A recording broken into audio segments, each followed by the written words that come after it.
Welcome to the Gallery Teachers Masterclass. I'm Sheila Corwin, and today we're going to talk about the role of error correction in the English language classroom. We are going to be looking at reasons for our students' errors. It's important that we know why our students make the errors they're making. I'm going to let you know a few things that tend to be a problem when our students make errors. We're going to look at how we can correct our students' written and spoken errors.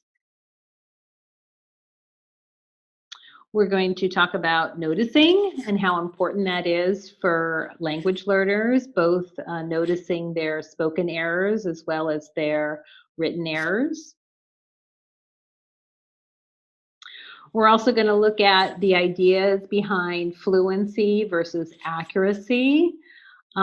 Fluency has to do with speaking, actually getting a message across, and accuracy has to do with being 100% accurate in terms of our speaking and writing.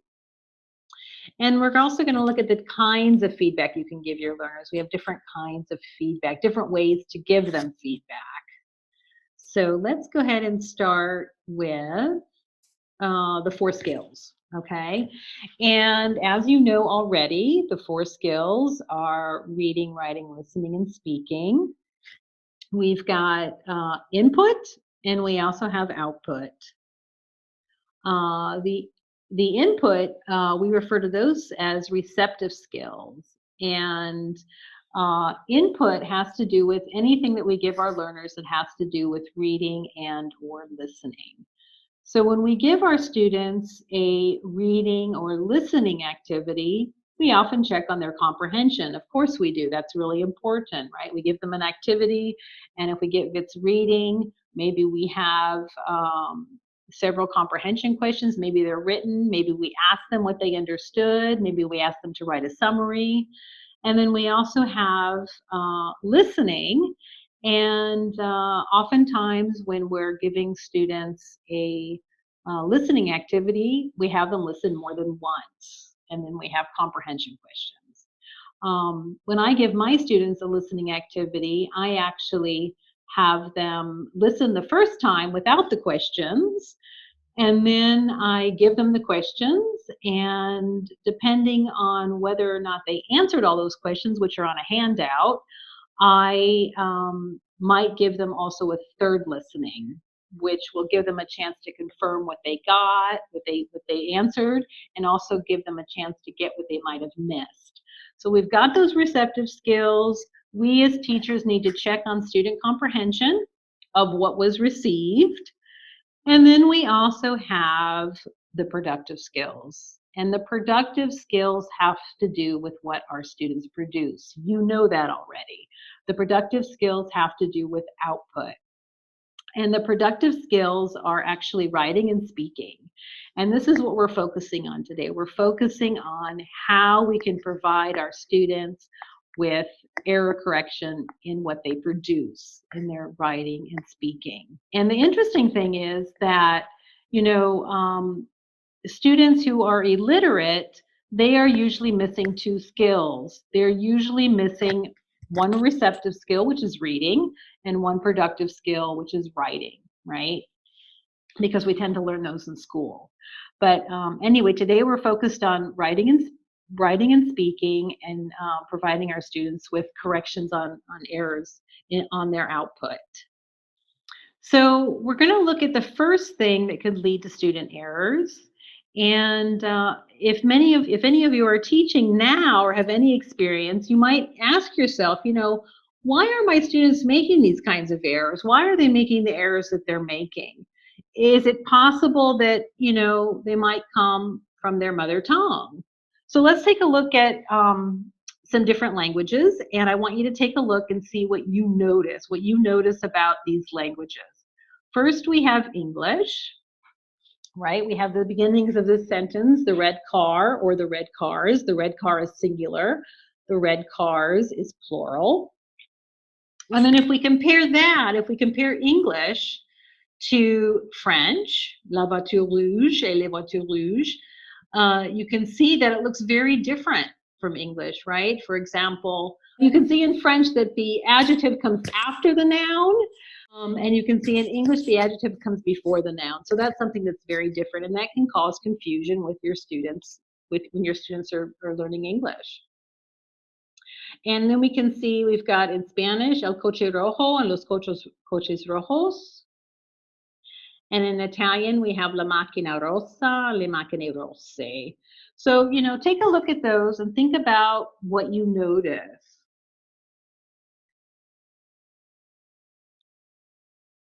And I can tell you right now something that I notice, and that is that in Spanish and French, in the plural, we use S just like in English. In Italian, they use I or E, depending on whether or not the noun is masculine or feminine. Okay, so that's something that's a little bit different.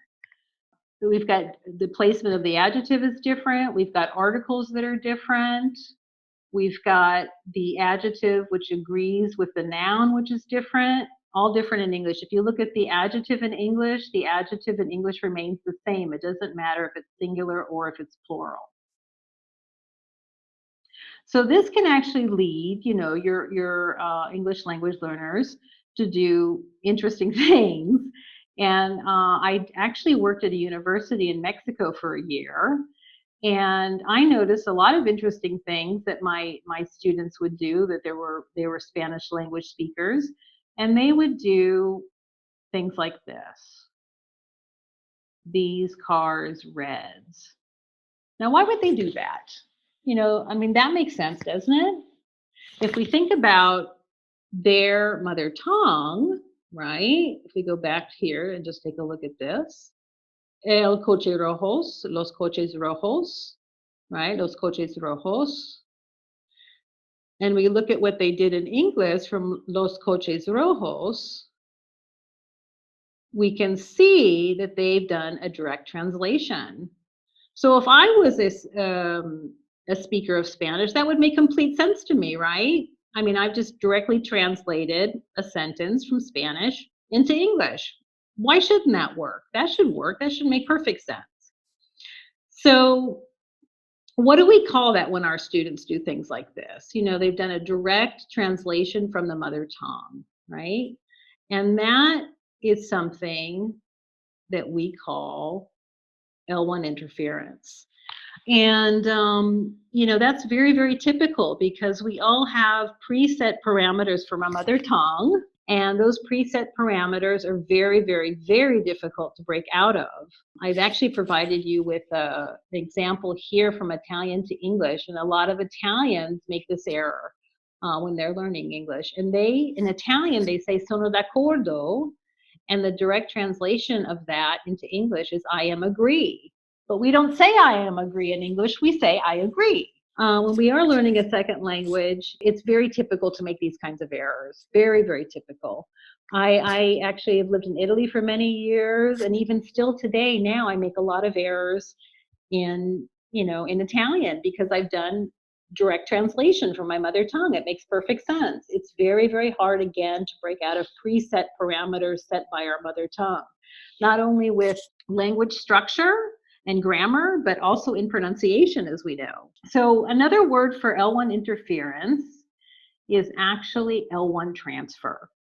So if you also speak the same language as your students, right, if you know their mother tongues, then it'll be very easy for you to pick up on their L1 interference or L1 transfer because you already have familiarity. In Italy, for example, we have many Italian teachers who teach English, and it's very easy for them to pick up on the errors that their students make because they're very familiar with that. But for example, if I had someone in my classroom who was a native speaker of Arabic, it would be very hard for me to pick up on their errors unless all of my Arabic speakers were making the same kinds of mistakes. I could ask myself, is this coming from their mother tongue? Because they tend to be making the same kinds of errors. So a lot of your students will do that. A lot of your students will make the same kinds of errors if they speak the same mother tongue. And for you, again, it's going to be difficult to know what might be interfering if you're not familiar with your student's mother tongue. So that is one, very usual reason for student errors is L1 interference or L1 transfer. And then there's another idea that could be a cause for your students' errors, and that is interlanguage. And interlanguage happens when second and foreign language learners are in the process of learning in L2. So it can often be something they've learned in English that they try to transfer to something else. A very simple one is the past simple. We have got, the past simple verbs. We have the regular ones and we have the irregular ones. The regular ones end in ed, the irregular ones don't. So your students who have learned, I walked to school yesterday or I talked to my best friend yesterday, that is a very easy one because those are to make something that's in the past, we add ed. But what they might do when they're learning the past simple is they might try to apply the adding of the ed to verbs like, for example, eat. They might say, I eated pizza yesterday. Or they might say, I speaked to my best friend yesterday, which would be adding the ed. So they would be over applying the use of the ed when they would actually need to change the form because it was irregular. So they wouldn't maybe know that it was ate or spoke. So that would be something that would be interlanguage. I've got a few examples for you here. She no eat pizza instead of she doesn't eat pizza to express the present simple in the negative form. So again, your student errors can often come from L1 interference or from interlanguage. And interlanguage can also be L1 interference, but it doesn't have to be. It could be something else completely different. It's just, they've over applied again something that they've learned about something else in English and tried to over apply it and use it to something else. So, since we are looking at our students' output, we're going to take a look at error correction in writing first. And we're going to take a look at this paragraph. So I just want to give you maybe about a minute to take a look at this paragraph and see what errors you can find.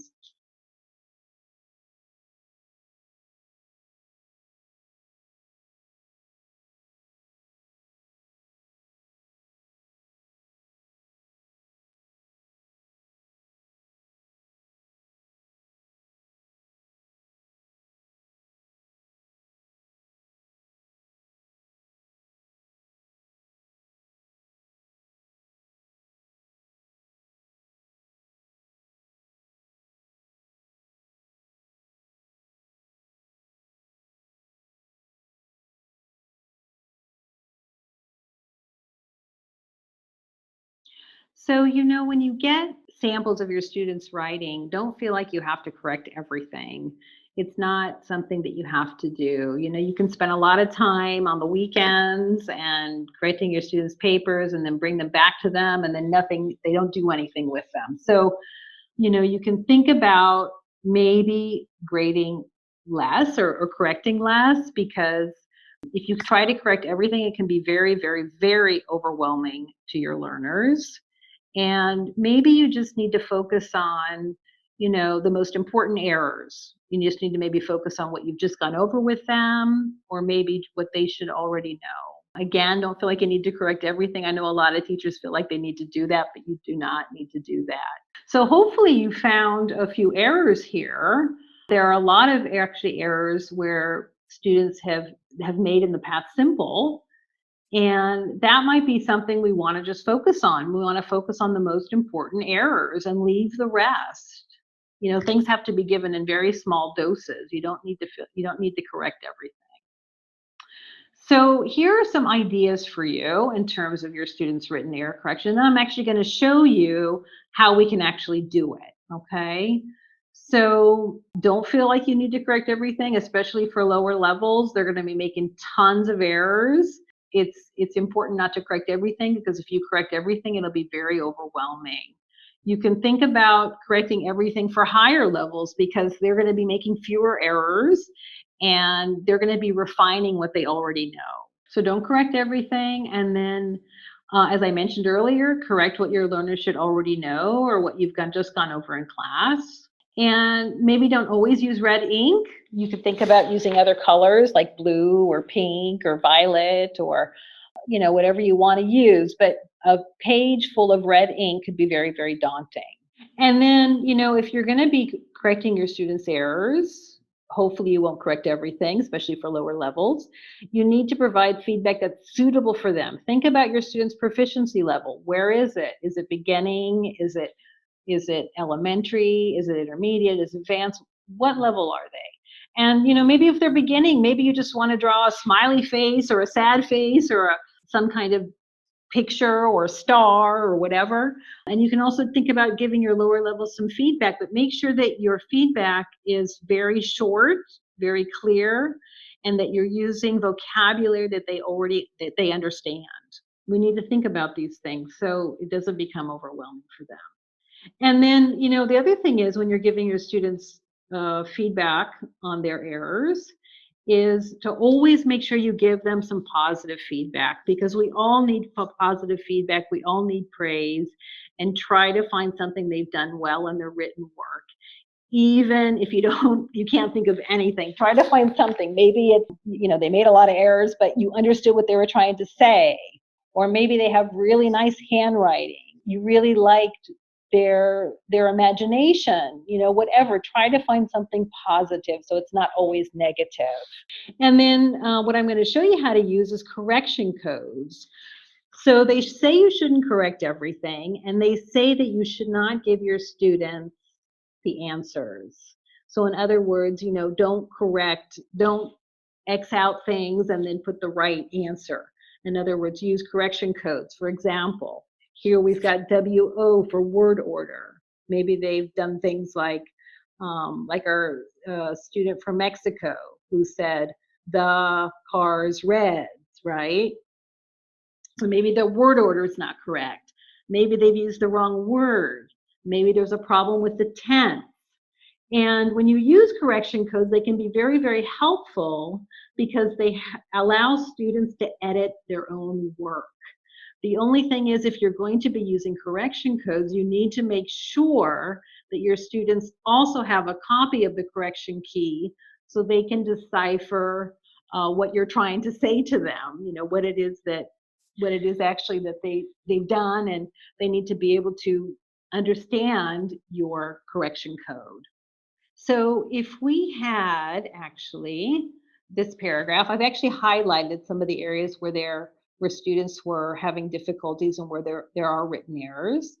And as you can see, there are a lot of errors with the past simple or the simple past. It should be I didn't have a good day instead of I didn't had a bad day. Here you can see that they don't realize that when you use did, actually did takes the tense for the past, and they don't need to conjugate had into the past tense because did already does that, right? I didn't have a good day.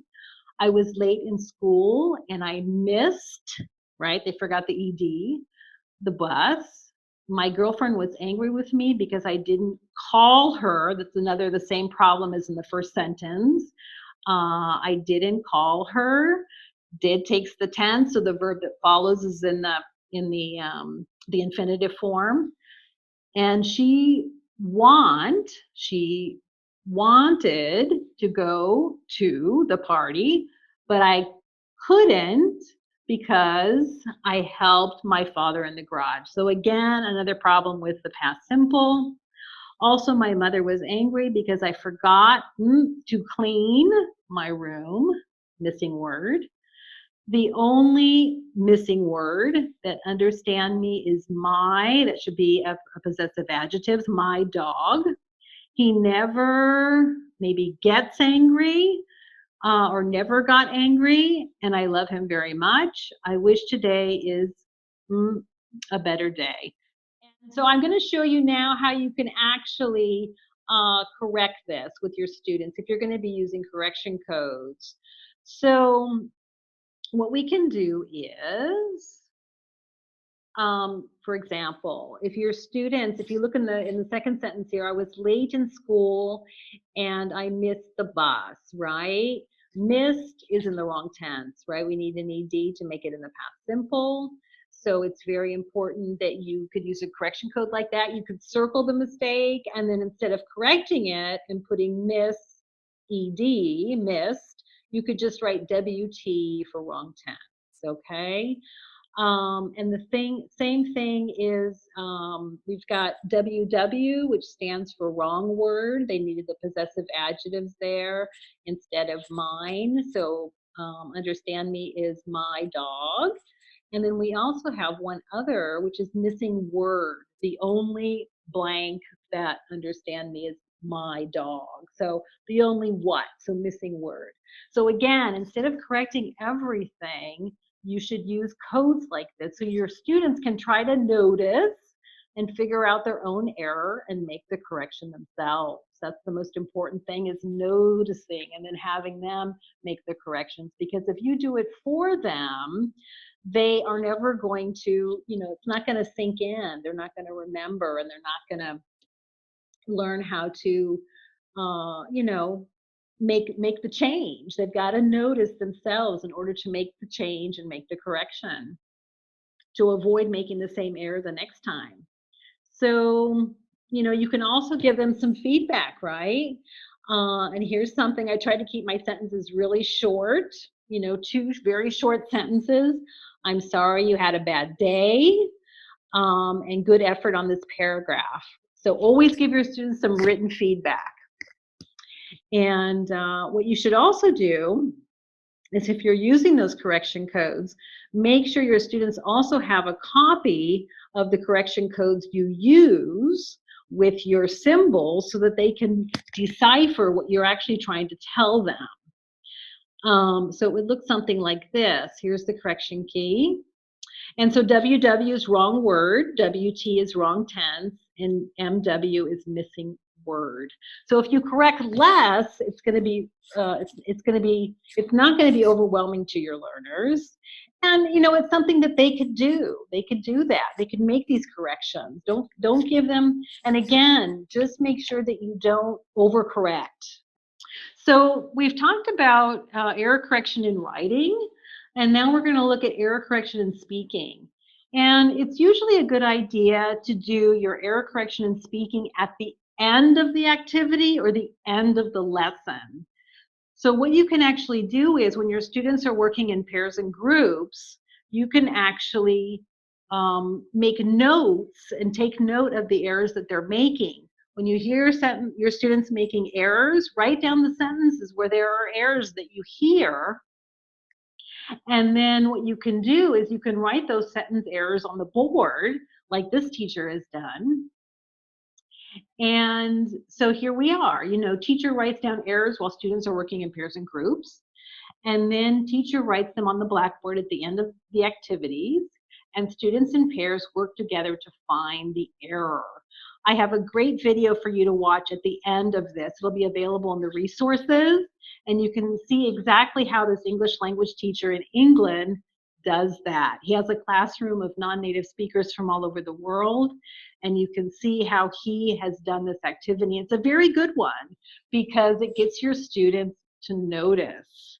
And then they have a partner to work with to try to work out the error and make the correction together, so they're not alone in doing it. And then it's also, somewhat anonymous, because nobody, was really paying attention. You don't have to say, well, this was Maria or this was Giovanni who made this error. You can just go ahead and say, these are the errors I heard when you were speaking. What I'm going to do now is put you in pairs, and I want you with your partner to try to figure out what the errors are. For example, Johnny and Maria, the first sentence. You guys work on this first sentence and see if you can find the error. When you're ready, come up to the blackboard and try to change it. Try to make the correction. And this works very good, actually. I'm from California originally, and I knew a teacher who would start every classroom, every lesson, and use this idea as a warm-up activity. But what he would do is he would take errors from his students' papers. So you can use this 2 ways. You can take the errors that your students make while they're speaking in pairs and groups in class and write them on the board and then discuss them at the end of the lesson. Or what you can do is you can take them from your students' papers, the sentences, and you could write them at the board on the board, and then you can start, a lesson that way and use it as a warm-up activity. So here are some other ideas for letting your students know that they've made a speaking error. And these are some ways that you can let them know without opening your mouth, because we're always talking about teacher talk time versus student talk time, and we want to make sure that our students have enough student talk time without being interrupted always by the teacher. So here are some things you can do if you want to let your students know that they've made an error while they're speaking. So maybe you can use a grammar flag, right? Some kind of color. That should actually be red there. Use a red grammar flag to let them know they've made an error if you want to let them know that, especially if you're working on accuracy, right? If you want to let them know right on the spot that they've made an error. You can also use facial expressions, right? And let them know. Gestures is what's another thing you can do with your hands. Maybe you could do a thumbs up or a thumbs down to give them a message about how they're doing in their speaking. You can also use visual reminders. I knew one teacher who actually had a problem with his students making sure that they always use the third person S, right, in the present simple. So he had a visual reminder of an S in a heart. And what he would do when his students did not use third person S, he would actually point to the visual reminder to help them remember. So what visual reminders can you add to your classroom to help your students notice their errors? You can also use finger counting, especially this works really well for short sentences. So if you have a 5-word sentence and there was an error in the second word, maybe you could do something like this, where your students know that the first word was okay and the third and the fourth and the fifth word was okay, but there's a problem with the second word. It might be a verb. It might be maybe there's an article missing or an adjective, who knows? But you could use finger counting to let your students know that they're missing something or that they've made an error. And these ideas actually come from 5 nonverbal ways to do error correction from Busy Teacher. And then, we've been talking a little bit about this, how important it is to get your students to notice. We talked about that with, the written error correction and using the correction keys to help them notice their errors. Because, a lot of times if we don't notice ourselves, we're never going to be able to correct the error because somebody always does it for us, for example. So we really need to work on getting our students to do that work because they're learning English, not us. We already know it, right? So we want them to notice what they need to improve on or change. So this idea of noticing actually comes from Richard Smith. Here he is. And he actually came up with something called the noticing hypothesis. That was something he came up with in terms of second language acquisition. He came up with it in 1990. And what he says is this hypothesis says is that noticing is a necessary and essential starting point for second and foreign language acquisition. So there you go. If we want our students to improve, we've got to actually teach them and get them to start noticing. So I'm going to show you a few activities. This is an activity that you can do to help get your students to notice. And I actually really like this activity.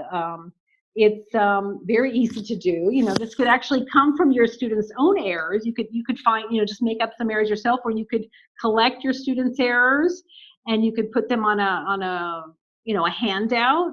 And what they have to do is they have to actually choose the sentences that are correct, and maybe they just tick or put a check next to the correct sentences. And then they have to rewrite those that are incorrect. So it's another idea. Instead of having incorrect sentences on the board, like we talked about earlier, you could give them correct and incorrect sentences on a handout. And here's actually an example. So if your handout, had a sentence like this on it: she eats pizza every day. Is that correct or incorrect? And so I've actually highlighted the word eat for you because in the present simple, this should be she eats pizza every day. So that needs to be corrected. And he eats pizza on Fridays. That's okay. That could be checked. We know eat pizza, right? We don't eat pizza. So that's another error. And you can have your students look at that. You can have to give them this in pairs as well and have them make the corrections together in pairs on a handout. So they usually drink Coke with pizza, okay? So we've got two sentences that are incorrect, two that are correct. We've got one more. You always eat pizza with sausage. And then maybe you could ask them, you could have them write after they make these corrections.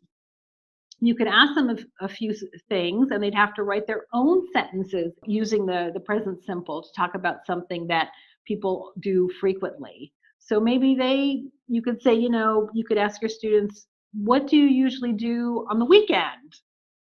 And they'd have to come up with their own sentences. So, the thing is, fluency or accuracy and error correction. You don't always need to correct everything. And sometimes you can just focus on fluency. In other words, fluency is not correcting everything. It's just focusing on your students' ability to get a message across. Fluency has to do with community of competence and being able to convey meaning even with errors. So sometimes you can have activities that just focus on that, on fluency. Sometimes you can have your students focus on activities that are more focused on accuracy, and accuracy has to do with 100% grammar error correction or speaking exactly like a native speaker.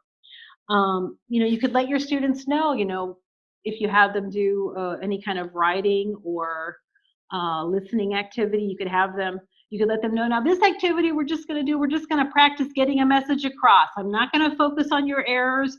I'm just going to have you feel free and just, write whatever you want or just talk to your friend about or your partner about what you did over the weekend or what you're planning on doing this weekend. And we're just going to work on getting our message across, even with errors. It doesn't matter if you make errors.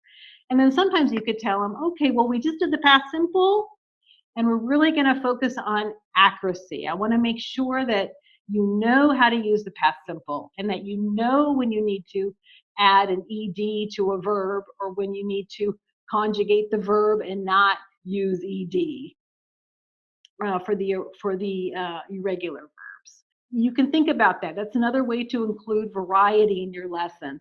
So here we go. So, fluency here again is about getting a message across. It's about being communicatively competent in a second or foreign language, even with errors. And accuracy is about being able to use a second language exactly as a native speaker and or being 100% accurate in terms of grammar usage. So, I think it's important to include both kinds of activities because you also want your students to be relaxed. And sometimes maybe you just want to focus on the content, on the message they're trying to convey and not how accurate it always is, especially for lower levels. You can work a lot on accuracy with higher levels. The other thing you can think about when you're working with error correction is, when are you going to do it? Are you going to do it after the activity or are you going to do it during the activity? I would suggest that it isn't always a good idea to be there in your classroom with your students, always with your, that's an error. You want to avoid that. So, maybe if you're working on accuracy, maybe you want to do more of on the spot error correction. And that would be something, where you give your students feedback, right during the activity. But I think, often you want to avoid that. And then you can also give your students delayed feedback, and that would come after the activity or after the lesson. And that would be also encouraging fluency. So, you can decide. There are two ways you can give your students feedback about the errors they make.